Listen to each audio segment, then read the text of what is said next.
All right, everybody. Happy holidays. Again, we are in December, and I love December because it's my birthday month. Welcome to another episode of the Self-Aware Millennial. I am your host, J.Mix. I want to give y'all a quick reminder that we are on YouTube. Go subscribe. Facial expressions matter. Another thing I want to let y'all know is that jewelry matters as well. As y'all can tell, if you're on YouTube right now watching, I'm wearing one of my most favorite jewelry items right now it's from the Aware Causes, which is a jewelry line that has custom triangle shaped necklaces, earrings, pins, and merchandise that raise awareness for a plethora of just causes. I wear teal for PTSD and black and white earrings, which I'm not wearing today, but I have worn in some of my other pictures, and that represents anti-racism. So if you would like to get 20% off of your order, you can jot down self-aware 20 when you're checking out, and you will get 20% off your order. Hello. It's a thoughtful, intentional gift, especially for people that are looking for a nice, small gift for their friends, that you don't want it to just be something that everybody else is giving them. This is definitely, again, a thoughtful, intentional gift that you can give your favorite humans. And it's visually tangible way for them to represent causes that mean a lot to them without necessarily having to say a word about it. So people normally, like, for example, see my necklace and they don't know like anything about it. But like if they actually ask me, whoa, like where'd you get the necklace from? I'll usually go into my spiel about like where I got it from and why I got it. So check that out. I love Aware Causes, and let me know what you think.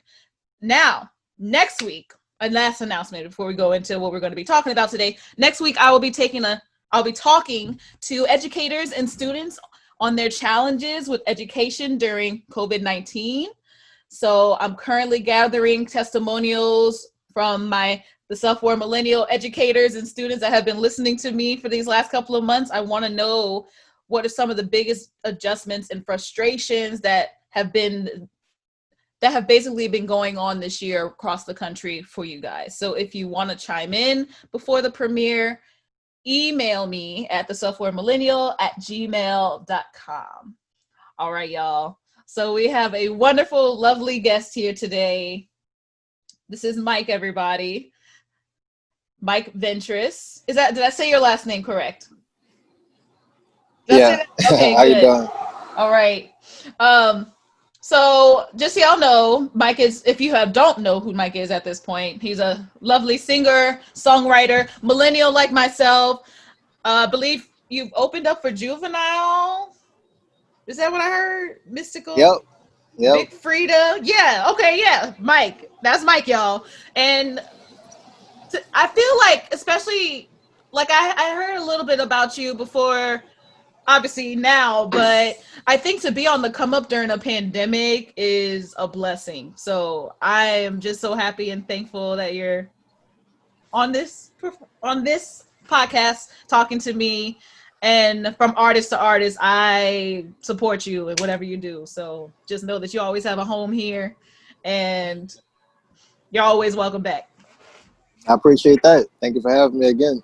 No problem. So, outside of what you do as an artist, who are you outside of that? Like, tell people about who you are outside of your artistry, even though I know it's hard to like separate the two. I don't know. I'm always like, I guess I would say outside of my artistry, I'm like self-aware, self-care person. I'm always like in the gym. I'm always um, looking for new ways to like clear my mind, and I'm always looking for like new ways to develop new habits that are more conducive for me. And like, I'm always experimenting because I'm vegan too, so I don't eat meat. So I'm always like looking for Ooh, like new meals and new stuff to try. So yeah, outside of my music, I'm doing like a whole bunch of research, a whole bunch of just self-care, self-awareness type of stuff. that's awesome. So, tell me about the vegan lifestyle, because I have tried on and off to do it, and I just can't give up cheese. So, are there any like great cheese alternatives in the vegan lifestyle? Yeah, yeah, that's like vegan cheese. Like, some people even make cheese out of like nuts, like cashews and almonds and stuff like that. Can And you get like yeah, the stuff like cheese cashews make a pretty flavor? good cheese. They got like Yeah, good cheese. it tastes.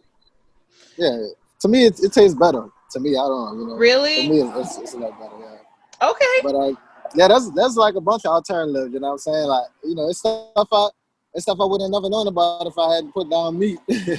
Right. It's stuff like, yeah, because like there's like vegan burgers and stuff like that too, and it's like, it tastes way better. And Mm. it's like you're not even thinking about once you get hooked to like that stuff, you're not even thinking about going back to like the beef and all that stuff. Yeah. I think I had kind of like started venturing that way at some point in I guess, my discovery of eating healthier, I should say. But I think in this regard, it's just eating cleaner. I don't like to even say healthier. It's definitely just a more way of, I felt better. Have you like experienced that? You say like, I think when most people become vegan, like it starts off kind of difficult, but then they pass that threshold and they're like, wow, why did I ever subject myself to all this other stuff when I feel so much better eating just these Yes. things? And it's not Yep. necessarily just because like you're not trying to eat animals or you have a thing for, like, I mean, I don't know what your personal situation is with it, but I know some people just do it because they feel better. Yeah. It makes them feel I better. definitely, I definitely feel 100% better. 100% of my energy. Um, and like it adds to like having like a clear mind too, because like meat and all that other stuff, it adds to like mental agitation and aggression in the mind and all that stuff. So it's like when you're eating cleaner, you don't have to worry about all of these excess thoughts that aren't really conducive for you throughout the day. You know what I'm saying? You can have clearer thoughts. You know. Yeah. Okay. Well, I don't know. I might get back on it.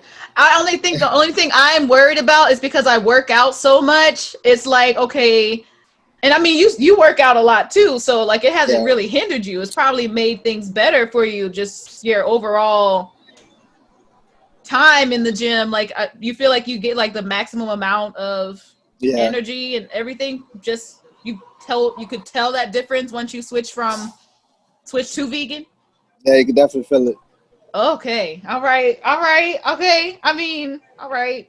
I'm a pescatarian, flexitarian right now, but we'll get there. I'm gonna get there, and I'm a Yeah. You could just some people just include it in their diet. They try it like once a week or twice a week, however they do it. Or okay. like for a Yeah. week. Some people go like a couple of days with a vegan diet, and Yeah.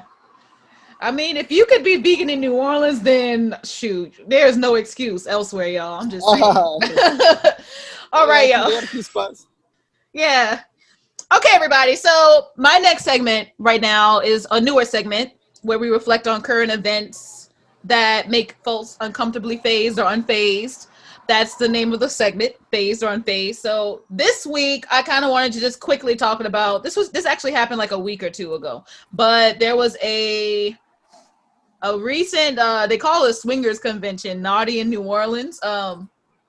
As of recent, there was, I guess, a toll that said there was 41 attendees that tested positive for COVID-19.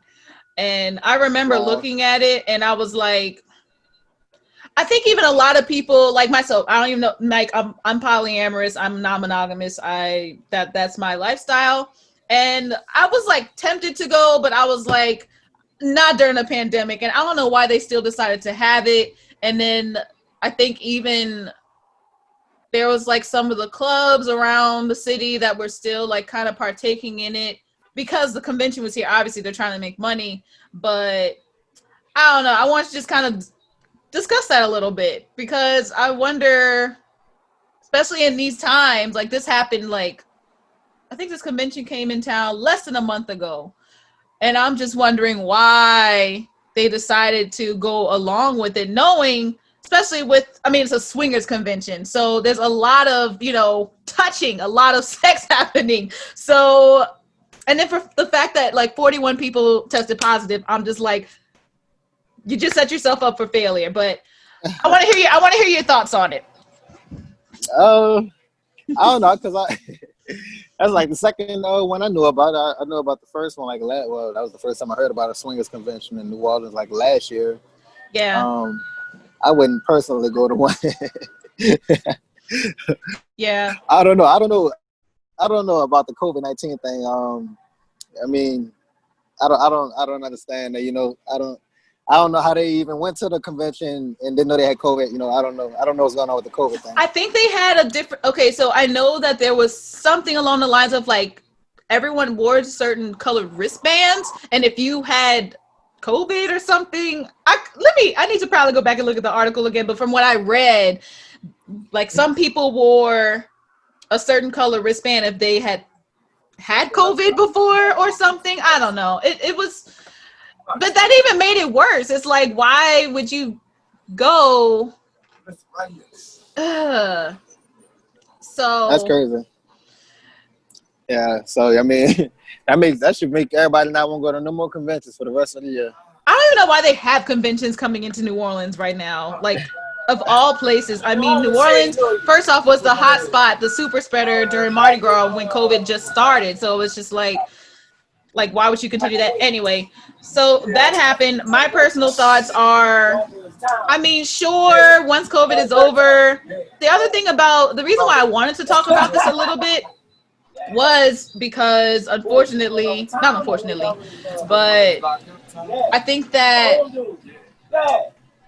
at least when it comes to swinging lifestyle for most people, because a lot of couples do it, um, they're normally along the lines of they're more attractive. I find a lot of couples that come out to these swinging conventions and lifestyles or whatnot. It's just a great time for them to network, which I get, but it's like, and you know what? Another thing about the swingers lifestyle, you don't see many black people at these things. There are a lot of white people that have the money and just the energy, the liberties to be able to just like travel during a Right. pandemic.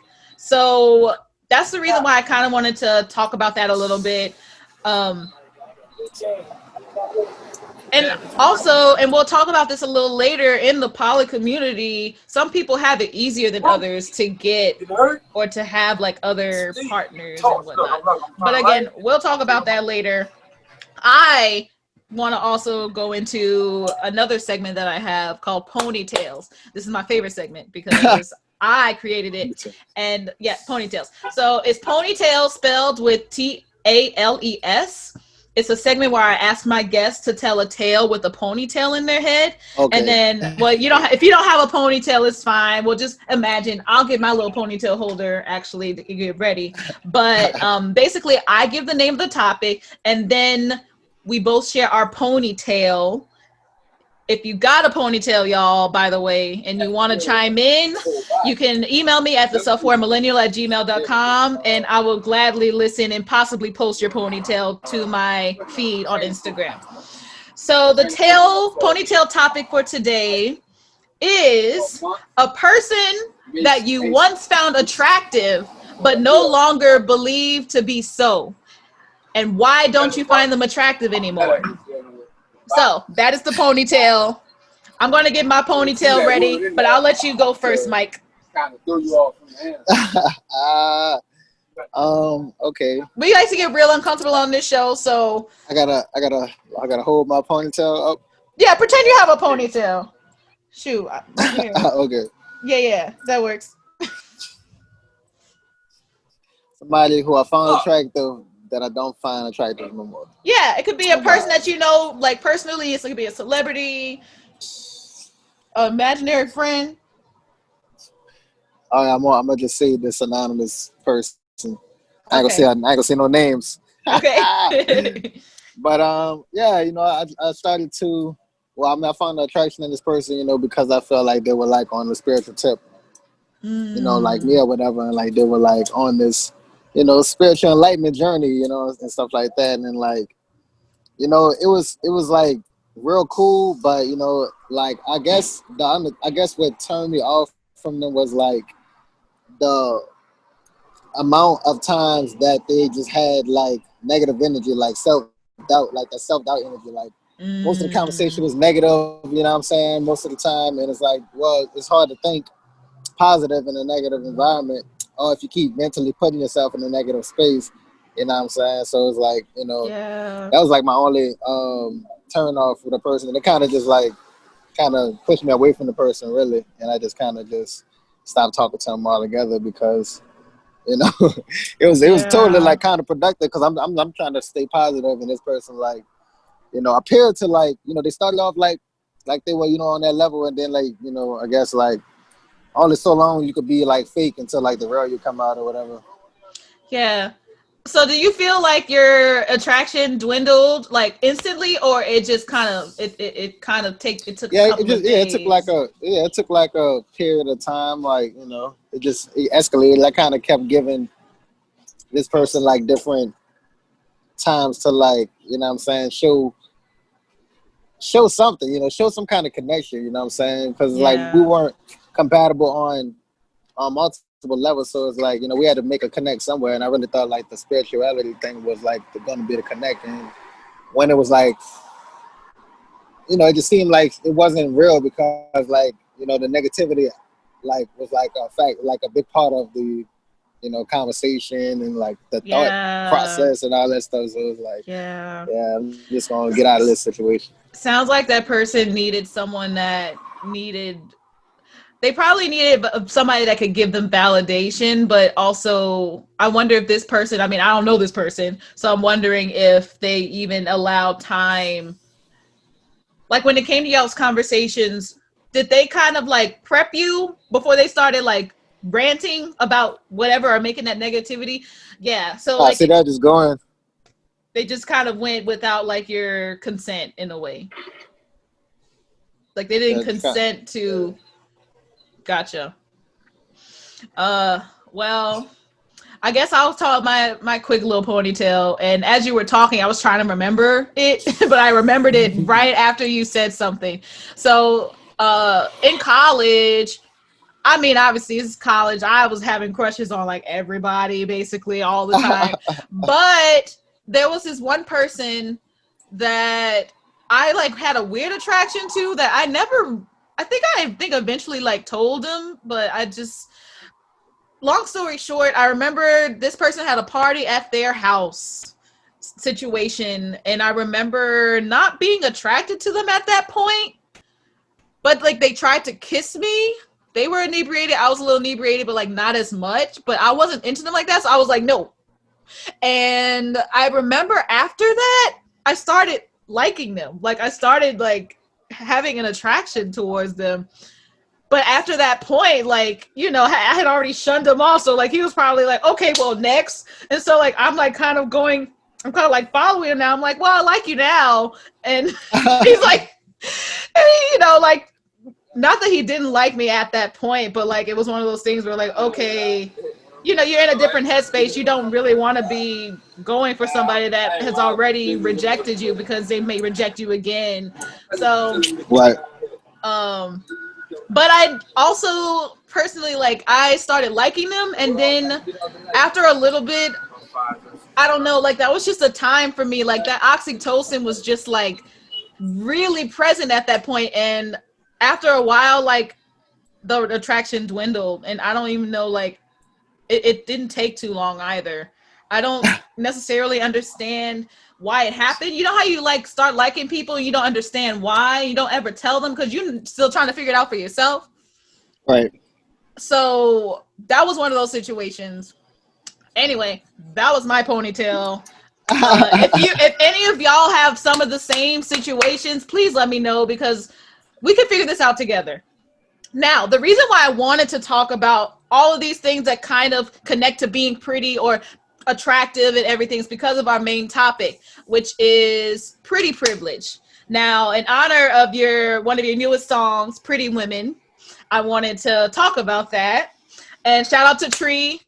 Uh, I just became friends with her a couple of months ago, but she was also Mike's leading lady in that music video. I'll be sure to link it in the show description so y'all can watch it. But yeah, we're gonna talk about pretty privilege. And basically, if y'all know what pretty privilege is the privileges basically of a person being pretty or attractive. It's basically in the description. Now, disclaimer before we even get started with this, it is not the pretty person's fault for being attractive. Let's get that going. There's so many people that I mean, obviously there's jealousy there because, you know, there's getting more attention and whatnot. But you can't, that person cannot help that they are attractive. You know, it's not something that they can like get rid of. So it just has to be. Nor do they deserve to be envied or treated differently for being attractive. But I also say, you know, humans are colorful beings and they do what they naturally are inclined to do. So if you like someone, whether they're actually pretty or not, you're going to be attracted to them whether they're pretty or not. Right. What we are not going to do is pretty shame here. We are not pretty shaming nobody, nor are we going to shame unattractive people either. So in the context of this conversation, we will be making sure that we give everybody their equality, if that makes sense. So the factual information before we get into it, because y'all need to know this. The factual information about attractiveness, according to businessinsider.com, you are, if you are more perceived as attractive, it says that you are 12% more likely to make more money than less attractive people. Like, what, like, look at all, look, before, actually, let me go, before I go into all this, like, these are the facts, these are the facts, these are the facts. This is not like this is just to let y'all know what it is, because the problem is a lot of us want to hinder from that fact and understand, like, especially if you are attractive, like you kind of want to condense your attractiveness, which is fine, that is your personal thing, but like some people can use that to their advantage, and there's good ways to do it and bad ways to do it, and that's why we're going to talk about that here. So back to what I was saying about the stats.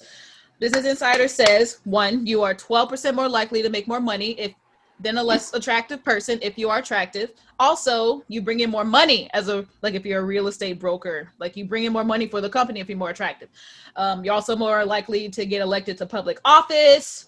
You're considered more abled by employers. You get called back for job interviews more. You're more confident, and more confidence includes like that increases your wages when you're more confident. You go into like when you're going into, I don't know, a job interview, or you're Right. trying to negotiate for a higher wage, especially women, they have a better advantage for doing that if they were negotiating with men. You're Right. also, they also say your students in grade school and in college learn and retain more information if you're attractive. So What? like, so yeah, like if you have an attractive teacher, you'll listen and pay attention more. That's what they're basically saying. And then also, there's also this, it says that you are sought off more, or you're sought off after as a romantic long-term partner for people if you're attractive. So people are looking for more attractive people to have like a long-term relationship with. And then also attractive people are perceived as more healthy and happy. So that's just like a fraction of the privileges that pretty people, attractive people have. That's crazy. um it's not crazy, it's real. It's like, it's the facts. And I mean, whether we want to realize it or not, whether we want to admit to it or not, like we do it all the time. I mean, so Mike, have you ever experienced pretty privilege, or have you ever encountered others who feel that you feel have pretty privilege? I guess maybe I have experienced that. You know, Mm-hmm. people seem to treat me a little nicer, and Uh-huh. then let me like get away with out paying for stuff in like certain stores or whatever. Oh, You know. shut up! Really? Yeah, and maybe they like when I used to sell like my merchandise, like my CDs and like my shirts, like on the streets and everything. Like most of the women just supported me just cause they, and even told me like, "Cause I'm gonna just support you because you're cute or whatever." Oh. You know, so and then Yeah. they've been paying me like $20 for one CD or whatever. I've been and Mm-hmm. bought like four of them or whatever. You know, so Yeah. I guess yeah. I mean, it does have its advantages.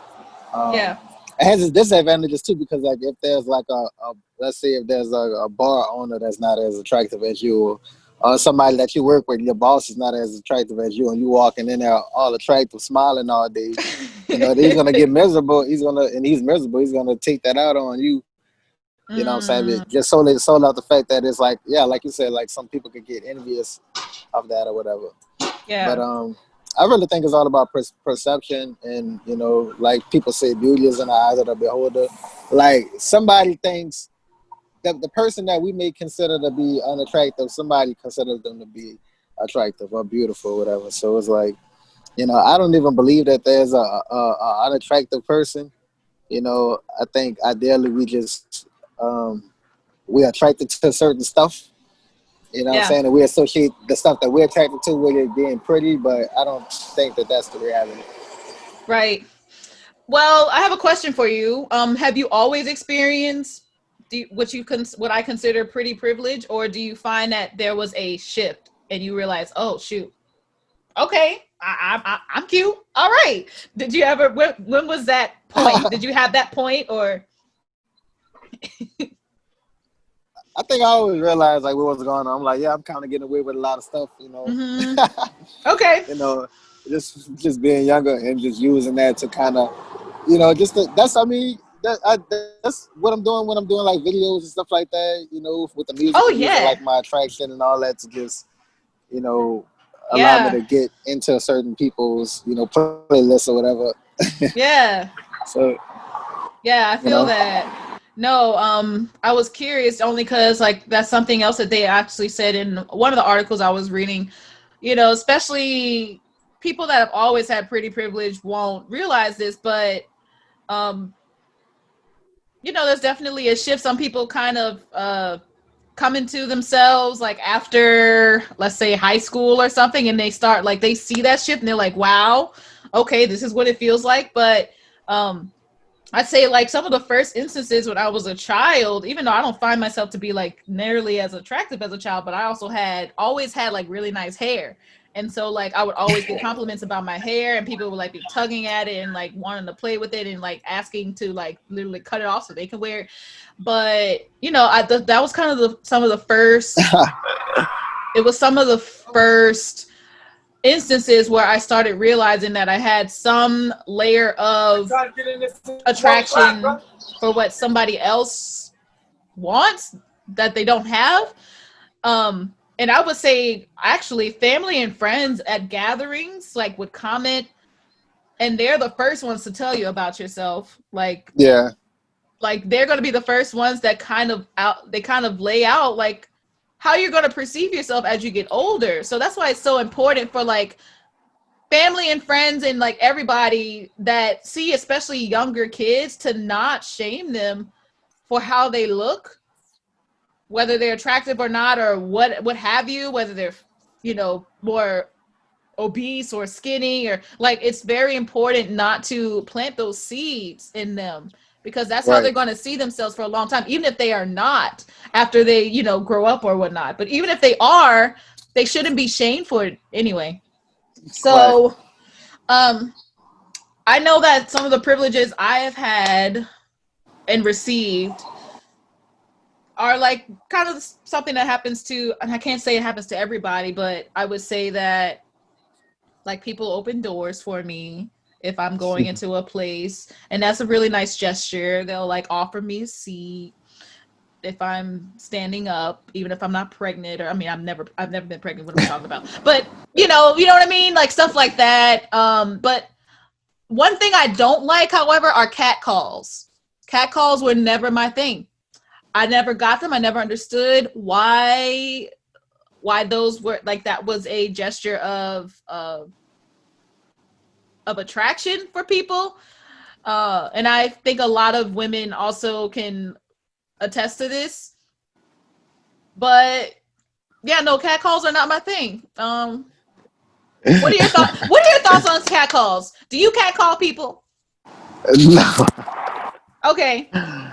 Well, you have any friends or buddies that cat call people? I don't know. I might. They might. Who knows? Who knows what they do? We gotta talk to them. I'm gonna have to have an episode just to talk to people that be cat calling people Every- and hear what's in their mind when they do it. But okay, we'll say that for another episode. I'm gonna write that in my notes. But another thing I noticed as a performer and also as a service industry worker, when I get tipped, my tips are yeah, higher if I look more glammed up than I do if Right. I'm just like rolling out of bed and going to work. So, Right. the tipping system, and that's why I find like the advantage is a little bit more unfair. I used to work at Willa Jean, which is it's a restaurant down in the CBD. They're amazing, like they're like a not amazing, but they're like a breakfast brunch spot that sells like basically breakfast and brunch food. They're really busy and big during that, but there was actually a time where while I was there and while everybody that I was working with was there were so many comments like in the there was a couple of compliments that were going on, not just in person, not just with myself, but also people that were putting in reviews online of like their experience at the restaurant, because everybody at the restaurant was attractive. Like it was almost as if they were purposefully making sure that everybody that they had serving or like front of house staff were attractive so that more people would come in, so that it'd be more appealing, I guess, for people to dine in and have like an experience or whatever. I don't know if they intentionally did that or not, but it did happen because there was a lot of compliments on like, I forget the name of that. Is it open, not open table, but it's one of those other like review, Yelp. It was a Yelp review, Oh like a yeah. bunch of Okay. Yelp reviews. So I mean, I don't know. I know a lot of people use the tipping system to kind of give more of a tangible, a monetary way of showing that they're attracted to you. I know sometimes I get drinks bought for me too, but I try to Yeah. take that as things that are like, okay, like just because someone buys me a drink doesn't necessarily mean I'm obligated to pursue them in that way, but I Yeah. do catch the hint when they do that sometimes. I guess it just depends on how it's being bought. But Yeah. Yep. um so do you think that it's fair that attractive people have an advantage over someone who may be a better fit for a specific position, whether it be serving or a certain job title? I don't think it's fair. It's just It is what it it just is. yeah, it just is what it is because it's like I mean, you can't the pretty person or attractive person can't change themselves, and who what I'm saying, like that's how they were born. So Yeah. I mean, but there's some people like in the system that most would consider not as attractive, and they do fairly well. I guess they have to do a little bit more, like show a little more or whatever. But Yeah. but yeah, I don't think it's fair, but it's the reality, Yeah. you can't control the way people perceive you, you know. But you'll Yeah. be surprised at what people perceive. You know what I'm saying? Like I said, there's people that I might say aren't as attractive as somebody, but the next man might be like, man, she's it. I'm about to give her $100 Yeah. tip or whatever. So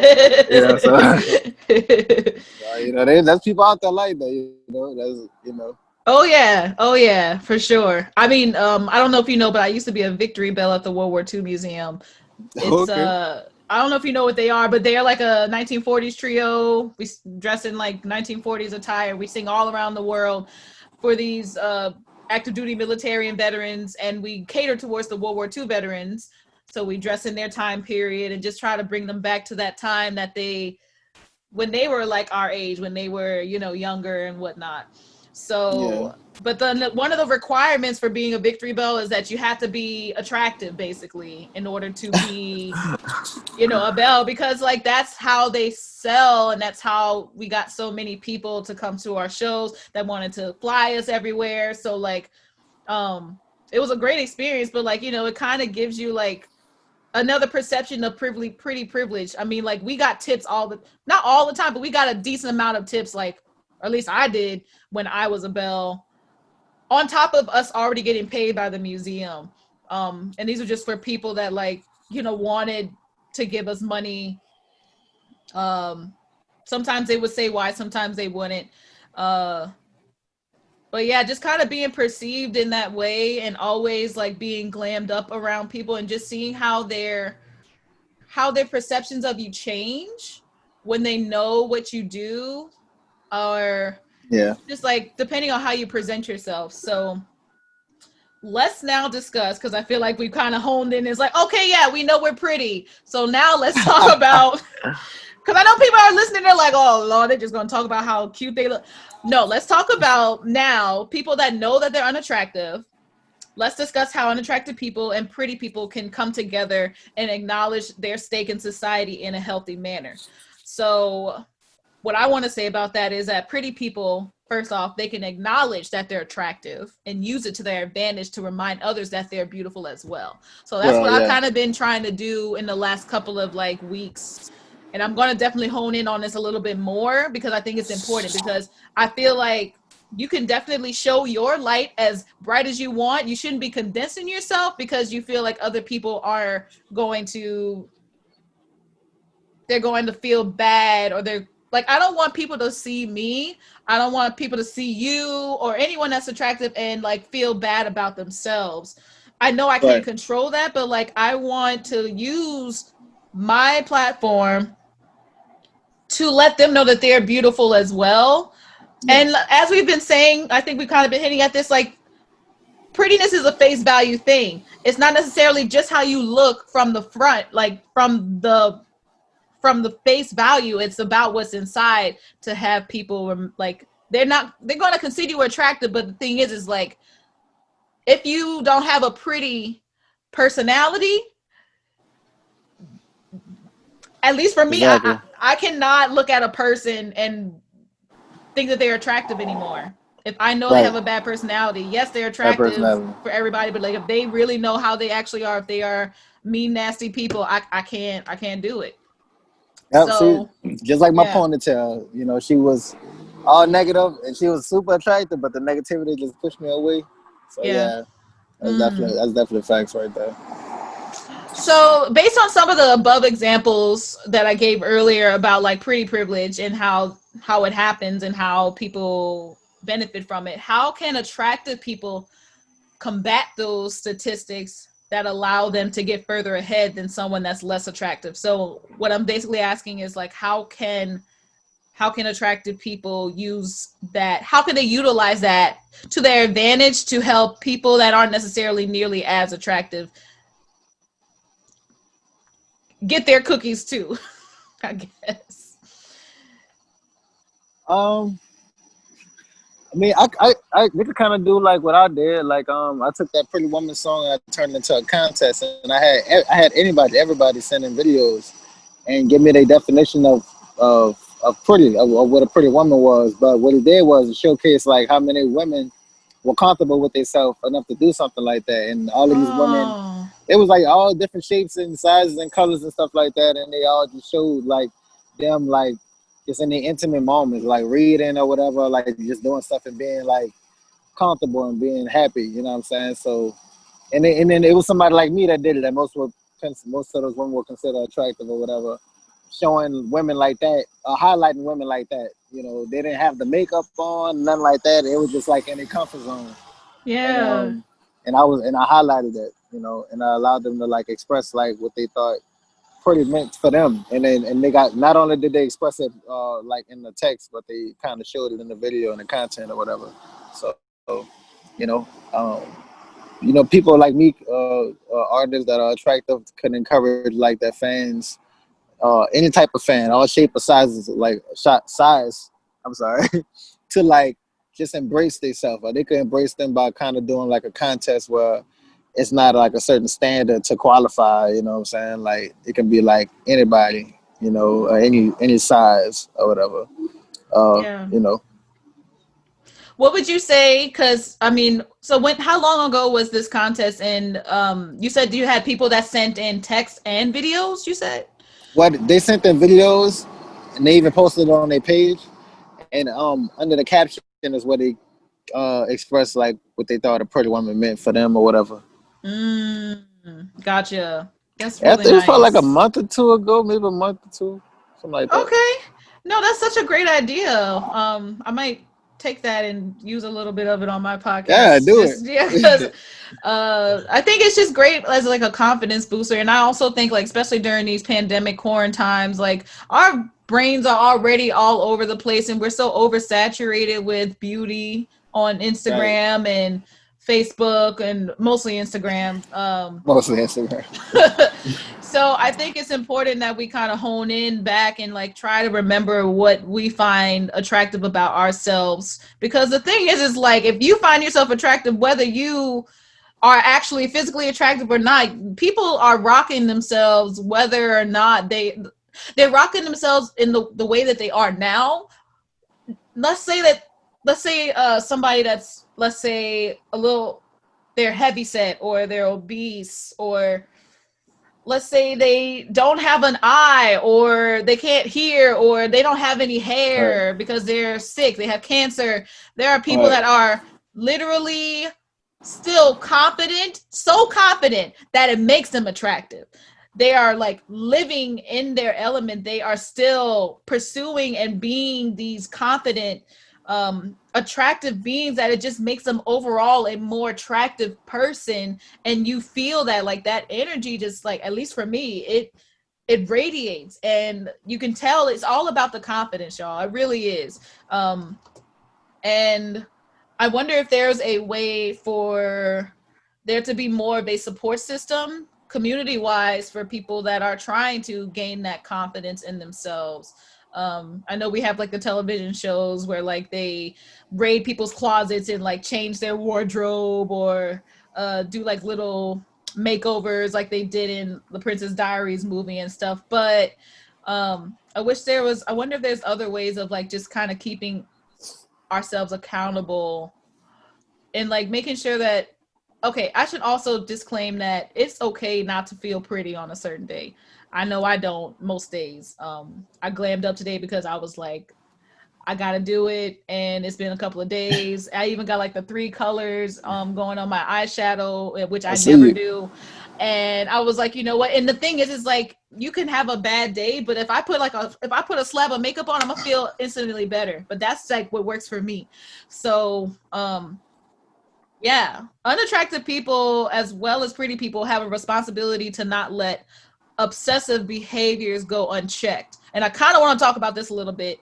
I don't really know how to phrase this, but you know how you be on like Facebook or Instagram, and let's say like you got Instagram models or whatnot, or just really pretty women or men, however you identify. Uh, but there's people that are like almost obsessed with them, and no one Yeah. checks them for their pursuing of those people, like usually because it's non-consensual. Like they'll like either be in their DMs like all day every day until they get attention from them or whatnot. But like how can we keep how yeah, how can we hold those people accountable without making them feel bad? I don't know how to like really phrase that. Have you had that happen to you where somebody has just kind of like, you know, continued to contact you and, you know, you giving them the hint and they're still not budging or understanding? Yeah. I don't think there's no other way to deal with it but ignoring them. maybe, Yeah, maybe just I don't know. Maybe because like I mean, because you don't want to hurt their there's no nice feelings. way. There's no nice way. I mean, you could just make it obvious that you're not responding. Yeah, But I don't know what's more obvious than like reading the message and like being able to see that the person seen the message and just didn't respond. Because like on Instagram, they'll tell you if the person opened the DM or not. So mm-hmm. that should be clear in itself. But if they need uh more of a you know what I'm saying than that, then I don't know what to tell that person. I just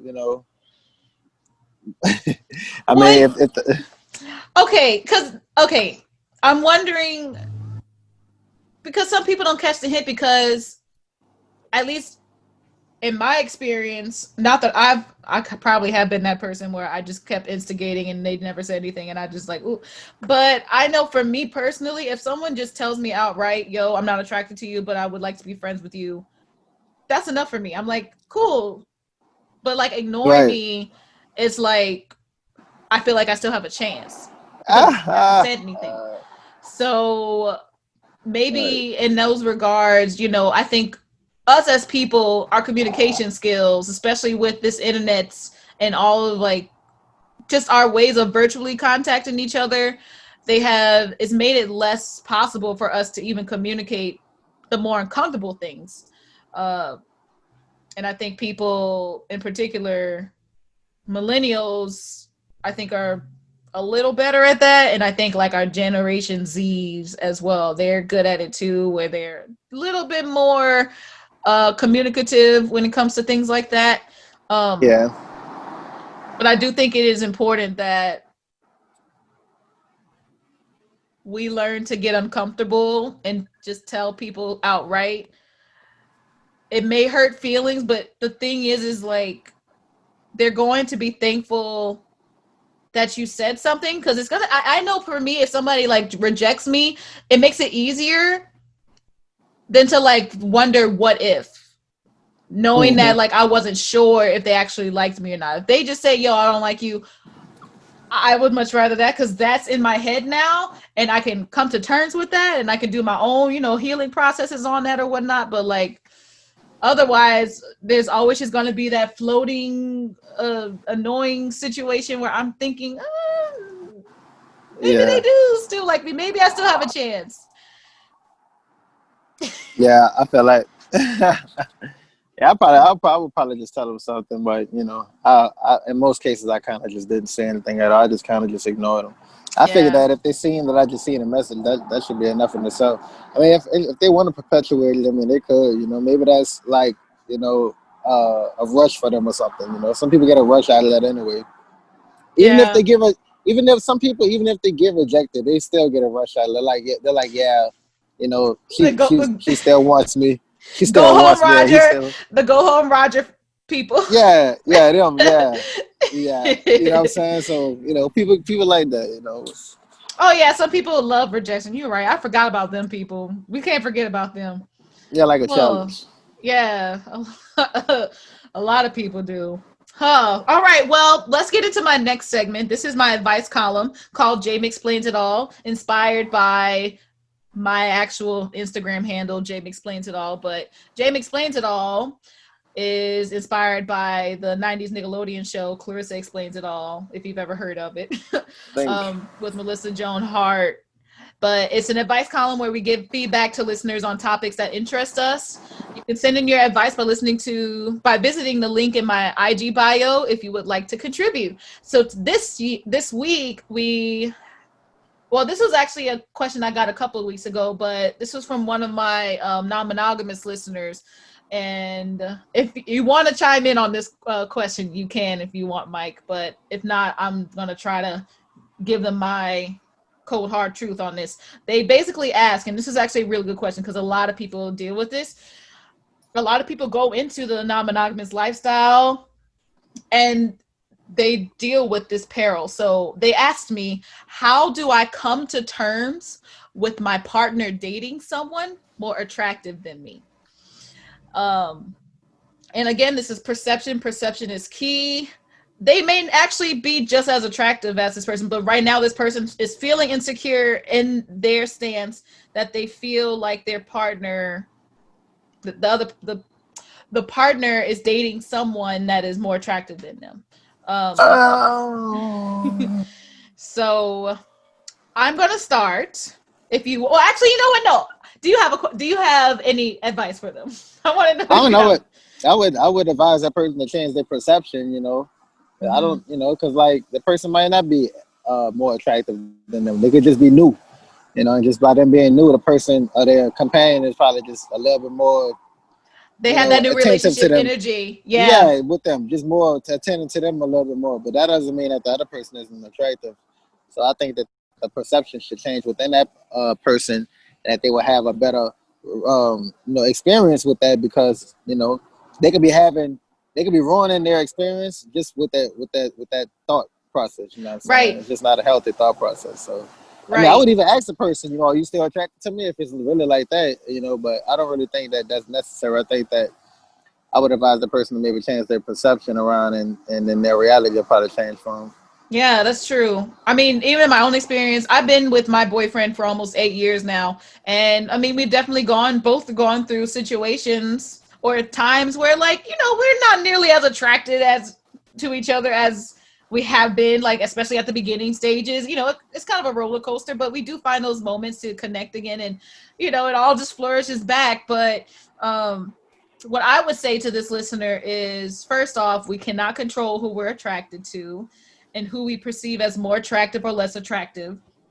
Um, in the poly community and the non-monogamous community, the best thing you can do is acknowledge this perception through communication with your partner, as we were saying, about your insecurity, and figure out why you are uncomfortable with their natural attraction to somebody else. I mean, it's okay. You can be attracted to more than one person at once. Like, doesn't necessarily mean that your attraction or their attraction to you has hindered. And the thing is, especially if you're in a long-term relationship, it's going to settle. You know that this person ain't going nowhere. Hopefully, I hope they're not going anywhere. So you have that solace, that security. With this new person, you're still trying to win them over. So it's like, especially if you're in like two relationships. And again, it's also like that new relationship energy that happens in there. And that's where a lot of the oxytocin comes in. And, just kind of, it makes you, again, like Mike said, more attentive to that person for a bit. But soon, let's say this other person, something unattractive about them starts to come to light with this person. And then all of a sudden, boom, they're gone. Or, I mean, and that's the other thing, I guess, especially in the poly community, it also varies on like the attraction of people that you are quote unquote dating. You don't have to be dating someone to be like in a partnership with someone else. Like, I know with me, I don't have other people that I'm dating. I just partner up with them. I have sex with other people, but I have like my one person that I am actually dating, in a relationship with. We go on dates and everything. So in those regards, it's like you have to look within yourself and like start understanding why you're insecure in the first place. Right. Because it may not be anything to do with your partner being unattracted to you. They may be just as attracted to you, but it's more about your perception. So that's what I have to say about that. Is there anything else you'd like to add? Nah, I think like I said, if they take some of that what you just said and also change their thoughts around it, they should have a better experience with it. Heard. Okay, well, if y'all have any uncomfortable experiences that you'd like me to unpack on the show, you can email me at theselfawaremillennial@gmail.com. I will gladly talk about anything and everything, as y'all already know. So, what do you think you learned about your self-awareness from this discussion, Mike? Um, I've harmed. I mean, I guess I could focus more on like this privilege we've been talking about. You know what I'm saying? I'm gonna just try Mm-hmm. to be more conscious of what's going on when I'm doing it, and to see Uh-huh. how far I can get. Yeah, so you think, I'm so more, are you I'm going more to get it, conscious of my leverage. okay, more conscious of it and using it to your advantage and And to others' my advantage. advantage? Yep, exactly. Yeah, Gotcha. definitely. I'm always using my happiness to lift other people up and stuff like that. So, I tell people a million times a day, how beautiful, or how good their energy is Mm-hmm. if they are and if they have good energy. You know what I'm saying? So, I'm always Ooh! complimenting and uplifting people. See, that's good because people like myself be enjoying that. I love when somebody nice looking give me a compliment. I'm like, oh, me? What? Especially if I'm just like t-shirt and sweats in the grocery store. I'm like, you looking at me? Excuse me? I want that same karma, so I'm always putting it out into the universe. Right. I love that. No, that's great. I love that. I think I'm along the same lines of you. What I learned from this particularly is that I need to be more conscious of it. Use it to my advantage to help other people lift themselves up. And that's what I try to do daily. I try to do it through this platform. Um, I also like to just personally just show different sides of myself other than just how I look. I know I use it to help, get more people to like watch and like to listen to me, but I wouldn't say it's like my main feature. Like there's so much more to me than what I look like. I have so many talents, and I like to gear and I like to showcase those, just to show people that so that they can connect with me other than the way that I look. I want that to be like the last thing, because looks also fade, y'all. I mean, black don't crack, but looks do fade. um, so that's kind of what I learned. And I don't want to put you on the spot, Mike, but my birthday is coming up like this Thursday. And I want to know if you would like to sing happy birthday to me. Yeah, I got you. Do you need a key? I got a piano if you need.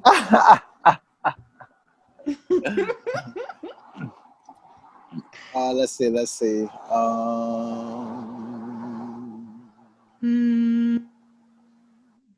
What's your nickname? J.Mix. J.M.I.X. I mean, okay, so you just want me to say J.Mix? Okay. You can say J.Mix. Yeah, say J.Mix, because nobody ever says J.Mix.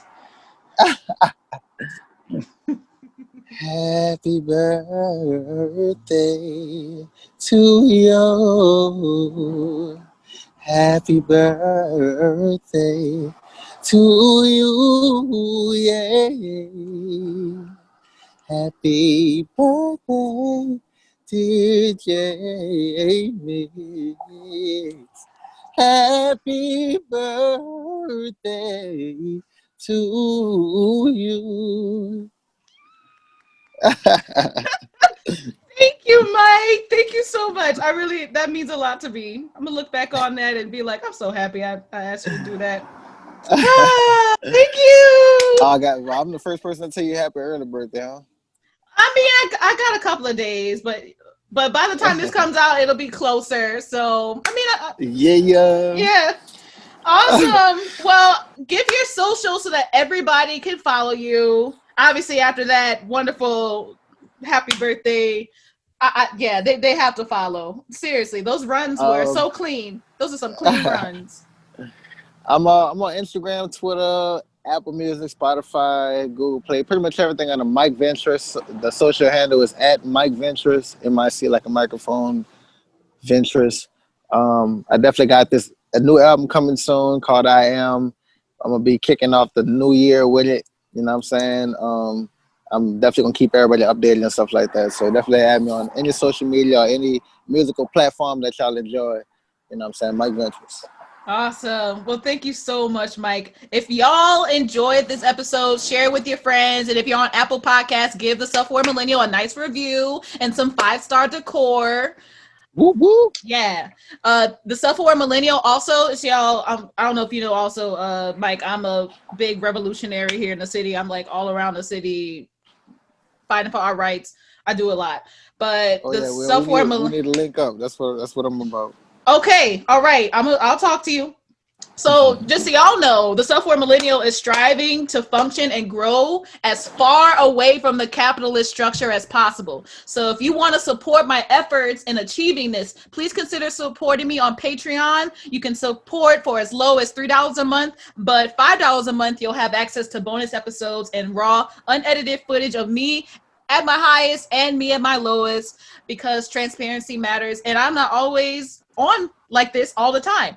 And I can't be 100% if I don't know what it's like to be at 1%.